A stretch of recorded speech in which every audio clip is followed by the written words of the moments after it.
Hello friends and welcome back to my channel. In today's session, we'll delve into how we traded both prior to and following the release of the CPI data with our precise analysis, navigation and execution across ES, NQ and DAX. We will also talk about how we navigated the choppy period in ES before the leg down commenced.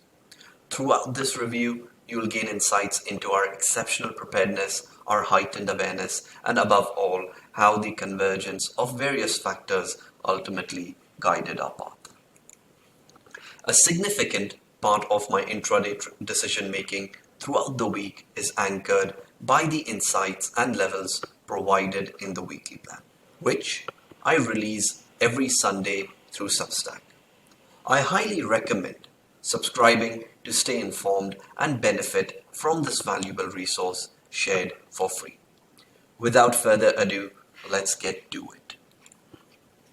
Let's begin by establishing some context that should have been on your radar leading up to the CPI release. The first point, ES rallied 194 points heading into CPI. That is from the lows seen on 4th October during London session at 42.36 all the way to the highs seen again during London session at 44.30 just the morning before CPI release. It's crucial to then question, given the magnitude of the rally, how much further it could go. Things might have been different if ES had been in a balance ahead of the event rather than trending up. This served as an early warning sign to us. For us then, any fresh longs needed acceptance above a key level, something like 44.2732 or 44.46 during RTH. The second factor, last week's rally was built on poor structure. That is, it left behind single prints on 6th October and then again on 9th October on the back of a poor low at 42.51. Also, ES failed to backtest the two key levels that we've been tracking, which is 43.0205 and 43.5869 during RTH. Both these acceptance seen right here happened during Globex. Now these levels were with you, shared via the weekly plan last week. There you go, the two blue zones. The third factor, while we actively trade the DAX every morning, it also serves as an index we use for confluence. Notably, on 12th October, DAX traded into a significant resistance that is 15.560s and 570s. Now ask yourself where ES and NQ were placed at the time. NQ was hovering around its balance stop 15.475 and or resistance during that point. Similarly, ES was at its gray zone, which is 44.2732. Now this gray zone was with the team along with the NQ resistance as well as DAX already shared on 11th October, much ahead of the open. This meant all three major indices were at resistance at the same time. Not a coincidence, but these resistances had been clearly marked on our chart as shown to you 24 hours in advance, allowing us to anticipate and prepare accordingly. The results are for you to see. We shorted DAX at the highs, followed by NQ as well as ES. Of course, my entries, I trade CFDs and not futures. So yes, there's going to be a different entry level that you see, but it's equivalent in case of SPX, it's equivalent to 44.1112 in ES. Similarly with NQ, 15.327 is equivalent to 15.451 in NQ futures. Now, here's a golden rule. And please remember this. You should never, and I mean never, consider going long when the market is at resistance or short when it is at support. It's a common mistake a lot of traders make. It's vital to wait for acceptance or rejection to play out and then use the backtest to help determine your entry point for a well-informed trade. For us, the natural play was short, and we did like you just saw. Let's now proceed to review our daily plan for the RT8 session, and we'll then talk a bit about how we navigated. As you can see on your right, our pre-market plan featured 3 clear points that had to be followed. The first is support at 43.58.69, marked here in brackets S, and then 43.37.42 again marked as S. The second point to our plan was the 44.08.12, a level where we had the IB highs during the session, and the ultimate failure led to the targets we were looking for.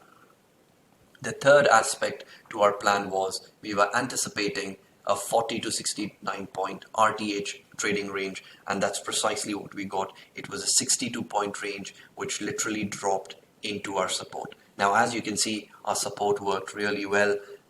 The first test during RTH gave a good 20 point bounce, and then again during Globex for another 20 point bounce. All in all, a 40 point trade out of one single zone.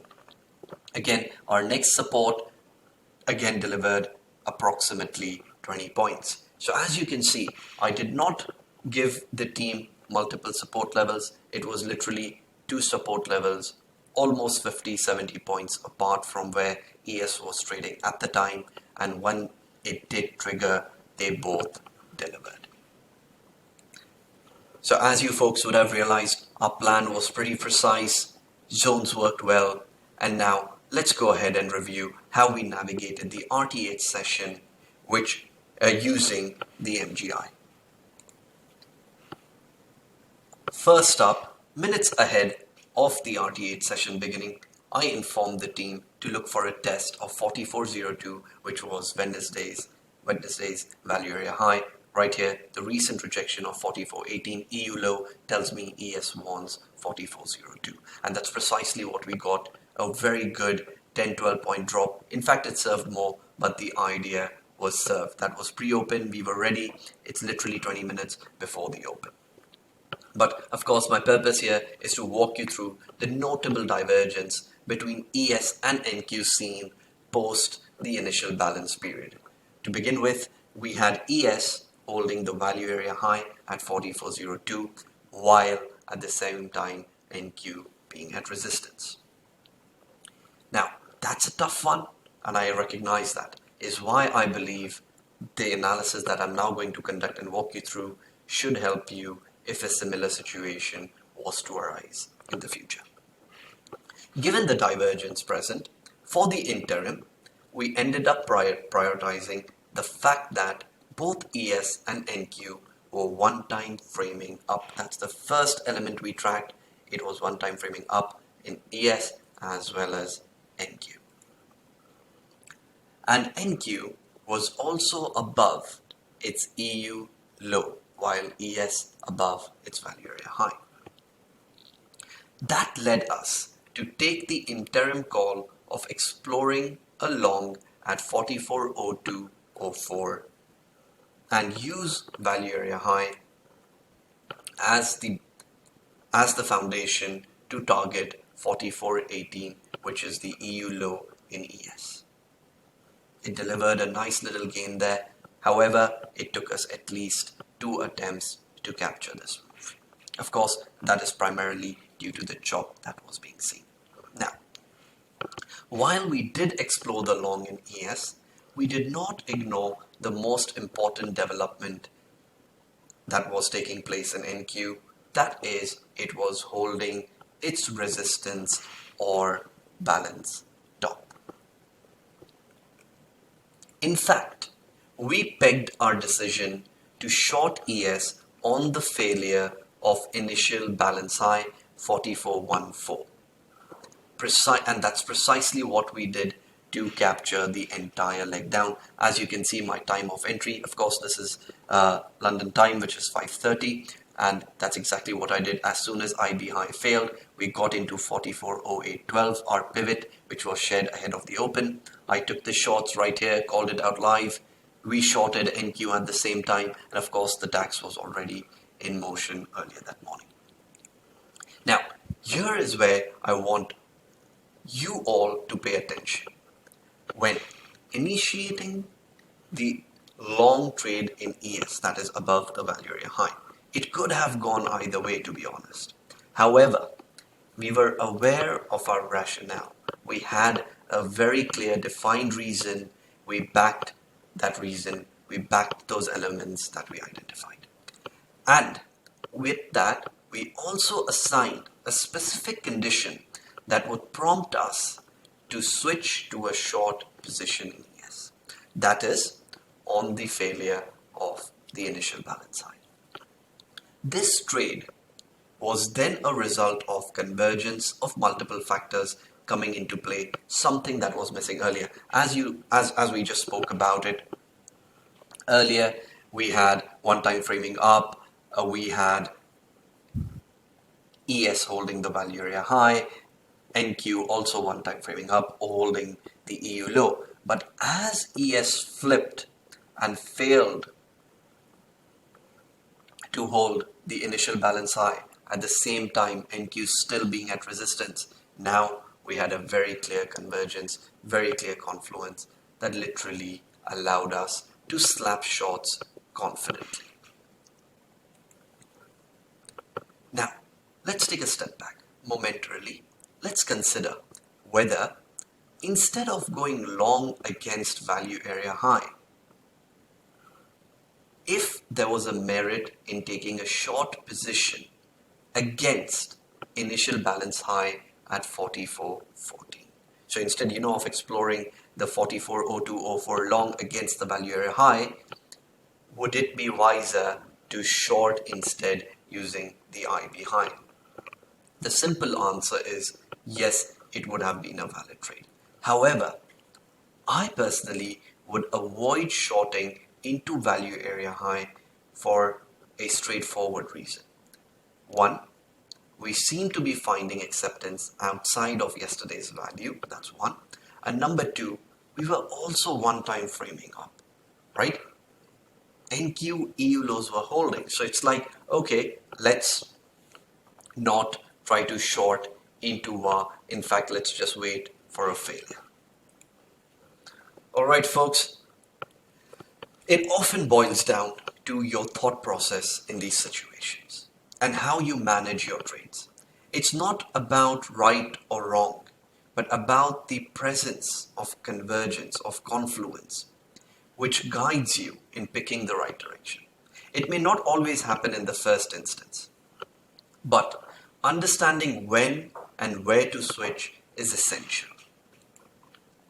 It's worth noting that not every trading session will present as much divergence, but as you progress in your trading journey, it's crucial to grasp how to operate under various conditions.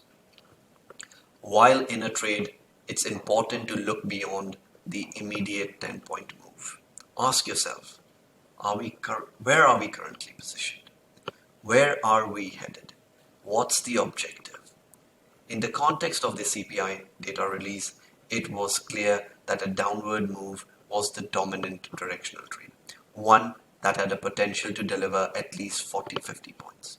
All we did was initially respect the market generated information and explore a long position, and once IB high failed, we switched to a short position with the awareness that confluence is now in sync. Traders sometimes become overly fixated on the next 5-10 points and lose sight of what the market actions signify.